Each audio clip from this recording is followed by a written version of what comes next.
Assalamualaikum warahmatullahi wabarakatuh. Selamat sore anak-anak. Bagaimana kabar kalian hari ini? Ya, alhamdulillah, semoga kita selalu diberikan kesehatan agar dapat melakukan aktivitas dengan lancar. Nah, pada kesempatan hari ini kita akan belajar mengenai virus. Baik, sebelum memulai pembelajaran hari ini, marilah kita berdoa terlebih dahulu. Berdoa mulai. Selesai. Ya, Bapak cek absensinya ya, apakah semua hadir. Dari Zoom saya lihat sepertinya hadir semua ya. Kalau begitu kita langsung saja mulai pembelajaran hari ini. Nah, hari ini kita akan belajar mengenai virus. Sebelum itu Bapak akan memberikan video. Coba disimak ya. Bagaimana virus corona menyerang tubuh kita? Mungkin itu jadi pertanyaan kita semua. Kita udah tahu gimana virus corona udah menginfeksi 1 juta orang di seluruh dunia sampai saat ini. Tapi yang mungkin belum banyak kita tahu, sebenarnya gimana sih virus ini nyerang tubuh kita? Mengapa infeksi virus ini bisa mematikan? Semua dimulai dari sini. Ketika virus corona masuk ke tubuh kita lewat percikan batuk atau bersin orang yang positif, baik secara langsung atau waktu kita nyentuh benda yang udah terkena percikannya dan gak cuci tangan setelahnya. Kalau udah gitu, si virus masuk lewat saluran pernapasan dan bergerak terus menuju sasaran utamanya, paru-paru. Disinilah virus yang punya 3 bagian utama ini mulai bekerja. Pertama-tama, paku protein corona ini akan nempel di paru-paru dan organ-organ lain yang selnya kaya akan protein ini, protein ACE2. Kalau tubuh kita ibarat rumah dan virus corona itu perampok, ACE2 itu ibarat gagang pintu rumah kita.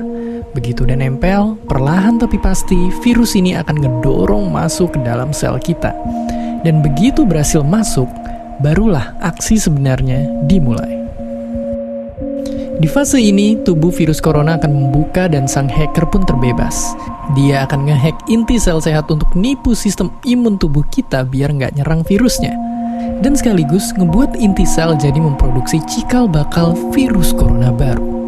Sel yang udah terinfeksi dan dihack ini selanjutnya akan terprogram untuk bunuh diri dan melepaskan jutaan virus corona yang siap nginfeksi dan ngehack sel-sel sehat lainnya. Ya, awalnya mungkin kita cuma kemasukan virus corona yang jumlahnya dikit, tapi dalam hitungan hari aja udah akan ada jutaan sampai miliaran virus corona baru, bikin paru-paru kita dipenuhi oleh mereka. Tapi ternyata, mimpi buruknya ada setelah ini. Ya, ketika virusnya udah menuhin paru-paru kita, sistem imun kita bakalan ngerespon ibarat polisi dan tentara yang meluncur ke tempat kejadian perkara. Tapi inilah yang bikin ngeri. Di sini, virus corona jadi penipu ulung yang bisa ngakalin sistem imun kita. Mereka bikin sistem imun nyerang membabi buta termasuk nyerang sel-sel sehat kita. Mereka jadi nggak tahu mana kawan, mana lawan, dan perlahan-lahan jadi senjata makan tuan. Buat sebagian besar kasus, kejadian ini emang nggak berlangsung lama. Karena kalau sistem imun kita kuat, mereka pun akan bisa menang dari segala taktik virus corona. Tapi terkadang tubuh kita sedang lemah, dan kalau udah gitu efeknya bisa parah. Kita bisa kena radang paru-paru akibat sel sehat di sini yang udah nggak bisa nahan bakteri pneumonia. Malahan buat kasus yang kritis, bakteri ini nggak berhenti di sana. Mereka bisa masuk ke aliran darah dan akhirnya nyerang seluruh tubuh. Kalau udah begini, bernapas saja bakalan susah banget dan hidup kita ada di tahapan yang sangat kritis.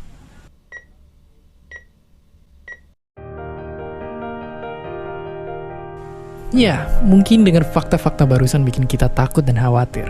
Tapi ingat, kita pun punya cara buat memperkuat daya tahan tubuh kita. Makan makanan bergizi.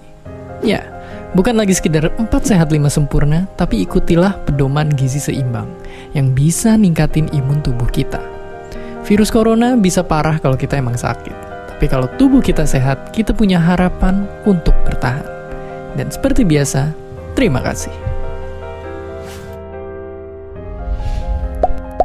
Terima kasih udah nonton Kok Bisa. Punya pertanyaan lagi? Tulis aja di kolom komentar di bawah.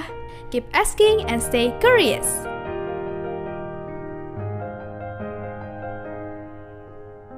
Nah, dari video yang ditampilkan, adakah yang mau memberikan pendapat mengenai video tentang virus yang Bapak bagikan tadi. Ya baik, bagus, terima kasih jawabannya Mas Ageng. Nah, dari video itu benar ya kalau virus corona itu mudah menyebar dari satu individu ke individu yang lain. Nah, selanjutnya mau ada yang menambahkan lagi? Ya bagus, terima kasih Intan jawabannya. Nah, juga virus juga dapat menyebabkan penyakit yang merugikan bagi manusia. Nah, memang virus akhir-akhir ini sedang hangat dibicarakan di berbagai media ya. Nah, namun masih banyak yang belum paham tentang apa itu virus, bagaimana virus itu menyebar, kemudian apa peran virus dalam kehidupan kita sehari-hari. Nah, untuk itu pada pembelajaran hari ini kita akan belajar bersama-sama mengenai virus. Ya, tujuan pembelajaran hari ini diharapkan siswa dapat mendeskripsikan tentang sejarah virus, juga siswa dapat mendeskripsikan tentang karakteristik, struktur, dan bentuk virus, serta siswa juga diharapkan dapat menganalisis proses replikasi virus, dan terakhir siswa dapat mendeskripsikan peran virus dalam kehidupan sehari-hari. Nah, baik, Bapak mulai pembahasannya ya. Nah, jadi apa sih virus itu? Nah, virus itu berasal dari kata Latin, bahasa Latin ya, dari virion yang berarti racun. Nah, virus ini adalah parasit intraseluler obligat yang berukuran antara 20 sampai 300 nanometer. Nah, bentuk dan komposisi kimianya dari virus ini bervariasi, tetapi hanya mengandung RNA dan DNA saja. Nah, kita lanjut ke bagian sejarah. Nah, dari slide kita dapat lihat berbagai tokoh dalam yang memiliki peran penting dalam penemuan virus ya. Nah, penemuan virus ini berkembang dari masa ke masa, mulai dari 1883 hingga 1935. Nah, sejarah penemuan virus ini dimulai pada tahun 1883 oleh seorang ilmuwan asal Jerman yang bernama Adolf Meyer yang menemukan adanya bintik-bintik kuning pada daun tembakau. Nah, mengetahui hal itu, Meyer mencoba melakukan ekstraksi getah tembakau, lalu menyemprotkannya pada tembakau lain yang masih sehat. Nah, ternyata tembakau yang sehat tersebut juga mengalami bintik-bintik kuning.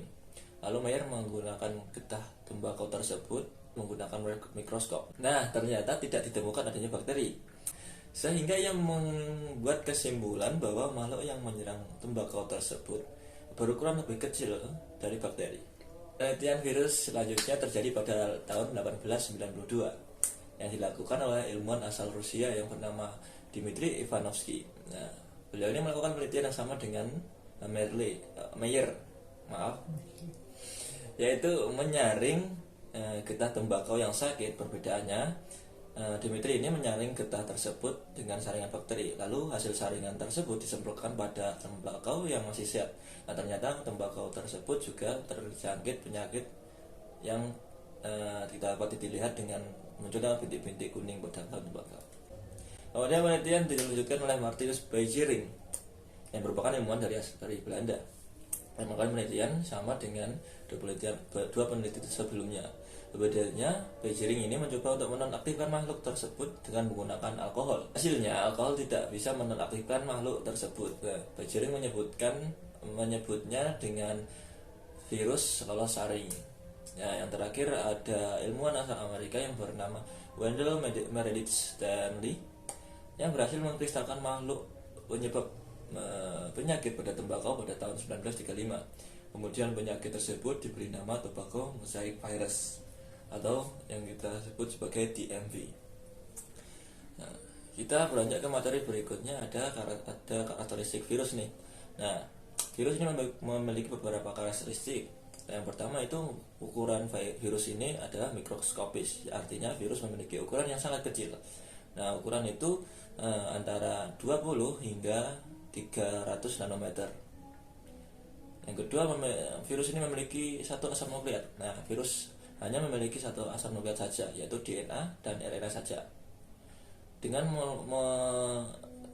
selubung protein atau kapsid, serta tidak mempunyai sitoplasma dan organel. Oleh karena itu, virus tidak dapat dikatakan sebagai sel. Yang terakhir ini virus dapat bereplikasi dalam sel hidup. Nah, artinya virus hanya dapat hidup dan berkembang biak pada sel hidup atau dikenal sebagai parasit intraseluler obligat.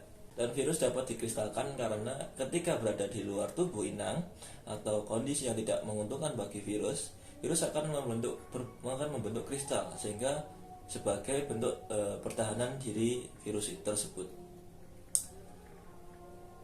Oleh karena itu, berdasarkan ciri-ciri tadi, virus disepakati sebagai makhluk metaorganisme. Coba di sini ada yang mau menyebutkan ciri-ciri yang menyebabkan virus dikatakan sebagai makhluk hidup sekaligus benda mati. Ya, bagus, terima kasih jawabannya Marcelina. Ya, makhluk metaorganisme merupakan suatu bentuk peralihan antara benda mati atau memiliki sifat yang dapat dikristalkan dan makhluk hidup atau dapat berkembang biak atau dapat bereplikasi. Nah, selanjutnya ini ada struktur virus. Di sini ada yang tahu struktur virus ini dibagi menjadi bagian apa saja? Nah, ya, benar sekali, terima kasih jawabannya Mbak Intan. Nah, virus ini dibagi menjadi 3 bagian ya, yaitu kepala, leher, dan ekor. Sekarang kita bahas bagian kepala dulu. Virus ini memiliki kepala berbentuk polihedral atau yang dinamakan sebagai segi banyak ya. Nah, bagian ini berisi asam nukleat yang berupa DNA atau RNA. Nah, pada bagian kepala ini diserubungi protein yang biasa disebut dengan kapsid. Mungkin ada yang tahu tentang fungsi asam nukleat pada virus? Ya, bagus sekali Mas Agung. Nah, jawabannya bagus, betul. Jadi fungsi dari asam nukleat pada virus ini berfungsi sebagai pengendali aktivitas replikasi pada virus.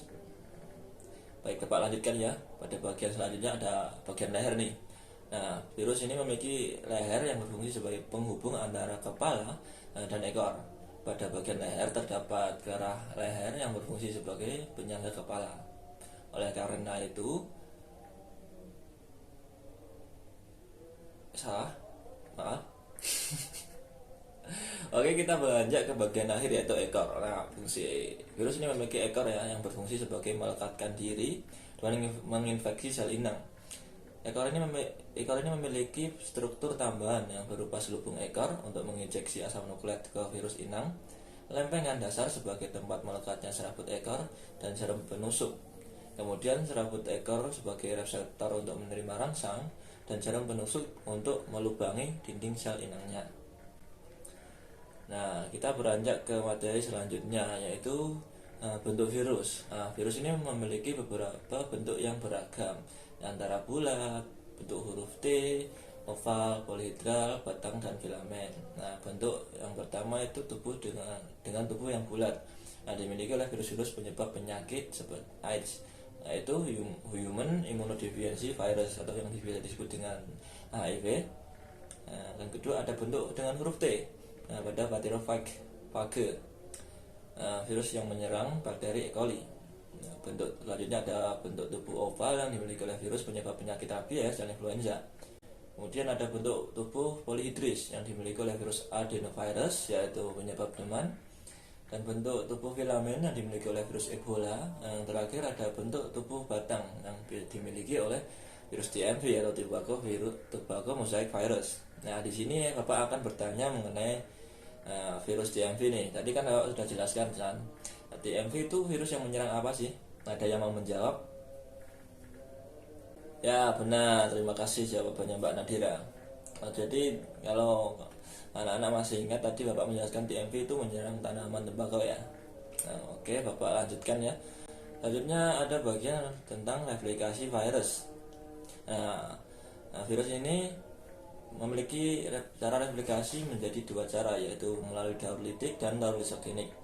Nah, agar lebih jelas Bapak akan menampilkan video tentang proses replikasi virus tersebut.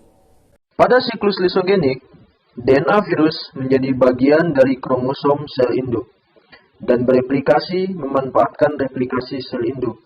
Sedangkan pada daur litik, DNA virus langsung menghancurkan DNA sel induk.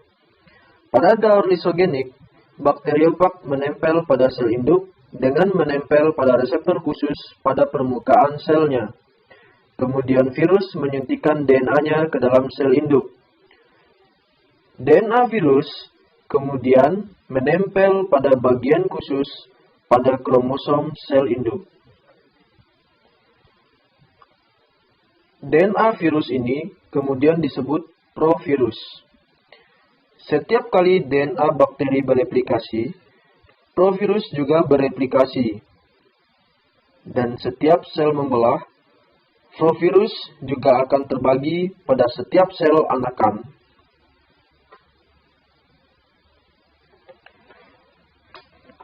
Setiap saat, provirus bisa meninggalkan kromosom sel induk dan memasuki siklus litik. Saat hal ini terjadi, seluruh DNA sel akan hancur dan bagian-bagian virus baru mulai terbentuk dan tersusun. Setelah itu, sel induk akan pecah dan melepaskan virus-virus baru.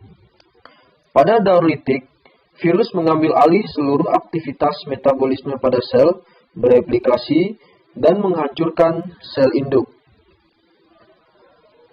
Bakteriofag mengenali dan menempel pada reseptor khusus pada permukaan sel induk. Virus kemudian menyuntikkan DNA-nya ke dalam sel induk. Di dalam sel induk, DNA virus menghancurkan seluruh DNA sel induk. Virus kemudian mengambil alih seluruh aktivitas metabolisme sel induk untuk bereplikasi. Memanfaatkan material di dalam sel, DNA virus membentuk bagian-bagian tubuh virus. Setelah terbentuk, bagian-bagian tubuh virus tersebut kemudian tersusun membentuk virus baru yang utuh. Sel induk kemudian pecah dan menyebarkan 100-200 virus baru. Setiap virus baru tersebut dapat memulai siklus baru dengan menempel pada sel-sel terdekat. Baik, Bapak akan menjelaskan tentang proses replikasi pada virus. Nah, proses replikasi virus ini ada dua cara ya, yaitu daur litik dan daur lisogenik. Nah, untuk yang pertama, daur litik ini, virus akan menghancurkan sel inangnya setelah selesai melakukan replikasi. Adapun tahapan dari litik antara lain ada absorpsi atau pelekatan, yaitu ujung ekor virus atau reseptornya menempel pada dinding sel bakteri. Kemudian virus akan penetrasi atau menginjeksi DNA atau RNA masuk ke dalam sel inang. Kemudian dilanjut dengan proses sintesis, yaitu penghancuran DNA sel inang sehingga membuat sintesis DNA bakteri berhenti bekerja. Kemudian dilanjutkan dengan proses perakitan atau eklivase, yaitu merakit tubuh virus yang masih terpisah-pisah seperti kepala, ekor, dan serabut ekor menjadi virus yang utuh. Dan terakhir ada faselisis atau pelepasan, yaitu pecahnya dinding sel kemudian diikuti oleh pelepasan virus-virus yang baru yang telah siap melakukan replikasi ulang dengan menemukan sel inang baru. Yang kedua itu ada daur lisogenik ya, memiliki tahapan seperti absorpsi dan penetrasi, sama seperti dengan yang Bapak jelaskan dari fase litik ya. Nah, kemudian ada penggabungan, yaitu asam nukleat virus bergabung dengan asam nukleat bakteri. Nah, kemudian itu membentuk profag. Setelah itu virus akan melalui proses pembelahan sel, yaitu bakteri membelah diri, dan profag itu juga membelah sehingga menghasilkan bakteri yang mengandung profag. Nah, untuk tahap sintesis, perakitan, dan lisis sama dengan pada daur litik yang Bapak jelaskan tadi. Nah, kemudian dihasilkan sel yang baru. Nah, dari sini apakah ada yang mau bertanya tentang materi tadi? Ya, baik, kalau belum, Bapak akan lanjutkan ke subbab materi yang terakhir, yaitu peran virus. Jadi virus sebenarnya tidak selamanya merugikan bagi manusia ya. Namun juga ada virus yang memberikan keuntungan atau menguntungkan bagi manusia. Nah, pada bagian yang menguntungkan, peran yang menguntungkan ini pada manusia, mungkin ada salah satu dari siswa yang ingin berpendapat peran virus yang menguntungkan. Ya mungkin silahkan kalau mau menjawab. Baik, terima kasih Mila, jawabannya bagus. Jadi peran virus ini, peran menguntungkan virus ini ada beberapa ya. Yang pertama itu sebagai vaksin, yang merupakan antigen yang diberikan agar kita memiliki antibodi spesifik. Contoh vaksin yaitu ada OPV atau oral polio vaksin, yaitu untuk mencegah penyakit polio. Yang kedua ada SPV atau penyakit hepatitis B vaksin untuk mencegah penyakit kuning. Selanjutnya ada VZV, varicella zoster vaksin untuk mencegah penyakit cacar air. Dan ada MMR, yaitu measles, mumps, rubella, untuk mencegah penyakit cacar air, kondok, dan campak jeman. Campak jeman ya apa sih? Campak jeman ya. Peran menguntungkan lain dari virus ini, contohnya ada sebagai produksi interferon. Interferon itu sendiri apa? Interferon itu adalah protein yang dihasilkan oleh sel normal sebagai respon terhadap infeksi virus. Interferon ini berfungsi untuk mencegah replikasi virus pada sel inang. Penghasilan yang selanjutnya ada penghasil antigen, di mana gen atau provak digunakan untuk mengubah fenotip bakteri sehingga bermanfaat dalam bidang kedokteran. Yang terakhir ini ada berperan dalam pembuatan beta kromosom yang berguna bagi dunia kedokteran. Nah, tadi kan ada peran virus yang menguntungkan ya. Nah, selanjutnya tentang peran virus yang merugikan nih. Yang pertama ada tumbuhan. Mungkin ada yang mau mengutarakan pendapatnya, dan contohnya mungkin virusnya apa?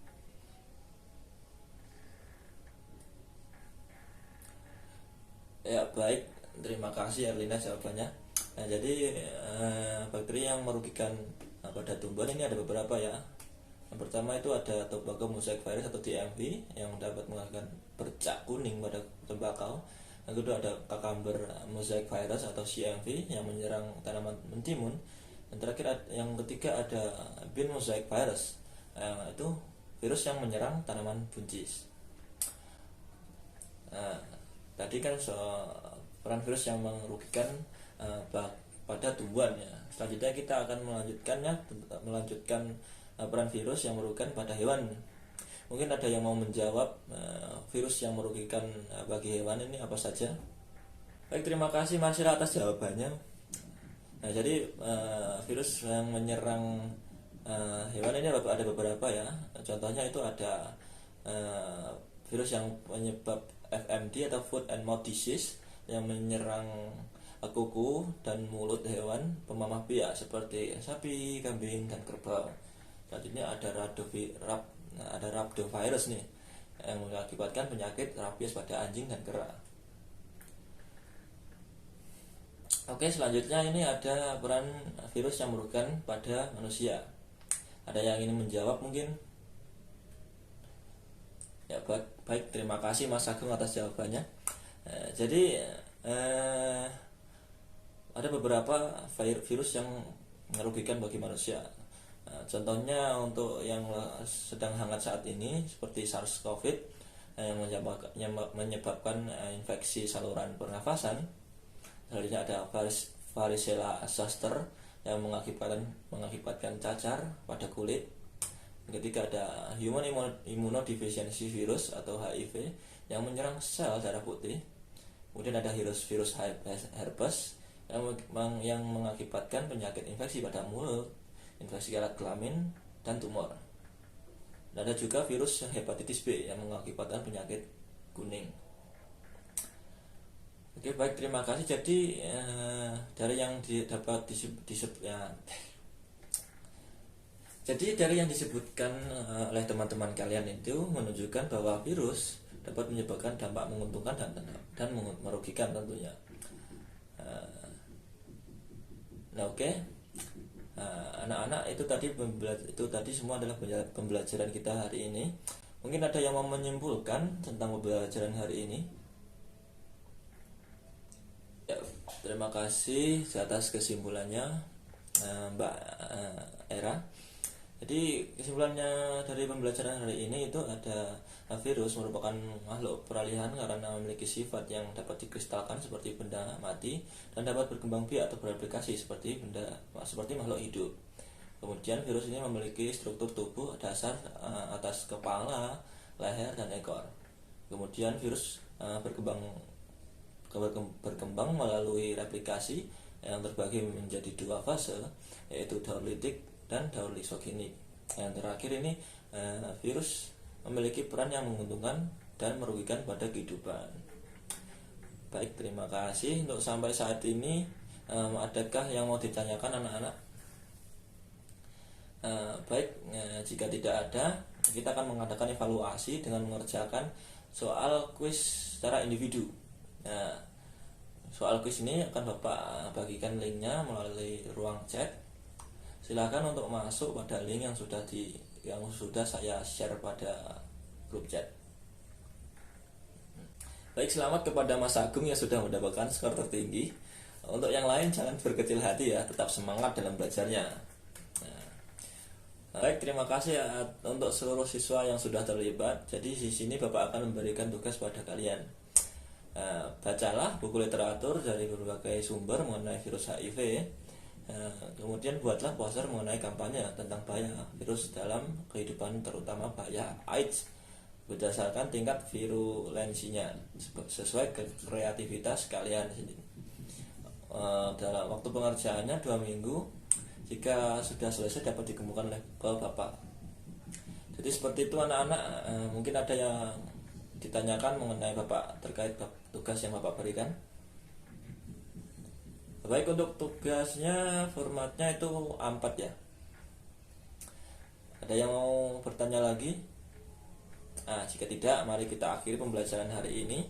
Untuk mengakhiri pembelajaran hari ini, mungkin ada siswa yang mau memimpin doa. Baik, silakan Mas Agung, bisa dipimpin berdoa. Terima kasih Mas Agung ya atas doanya, pimpinan doanya. Terima kasih atas perhatian dan partisipasinya dalam pembelajaran hari ini. Sampai jumpa pada pertemuan berikutnya. Wassalamualaikum warahmatullahi wabarakatuh.